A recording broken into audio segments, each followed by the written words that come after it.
To Papa and Mama, thank you so much for everything. We're so blessed to have you. You are a gift from God. You are such a great blessing to us.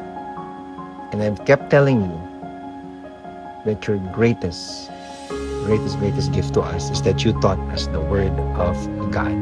I believe that is beyond treasures, gifts, anything the parent can give.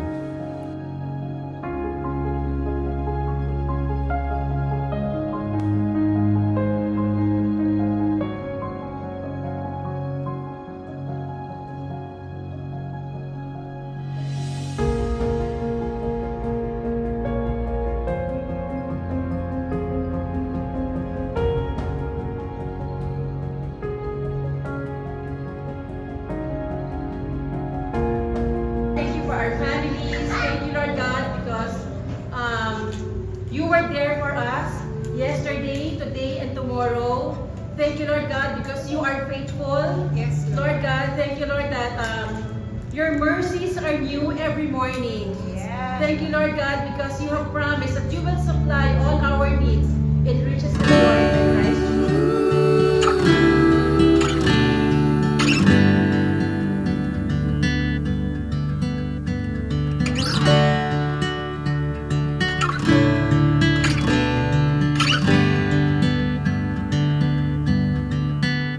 Salamat talaga sa Panginoon sapagkat meron talagang purpose. Alam natin na yung purpose ni God sa bawat sa ating muna natutupad. Okay. Ito na tayo, pagpipili. At ang mga anak natin, may mga nila yung purpose na kanina nila natutupad sa iyaya.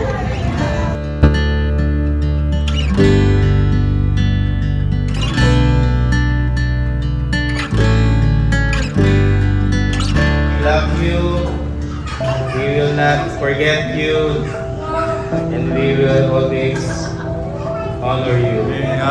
Was also there when you needed to watch up the diamond ring you given to Mama. And I also saw that it was a very difficult moment in our family when the two of you were just thinking of what about to do next.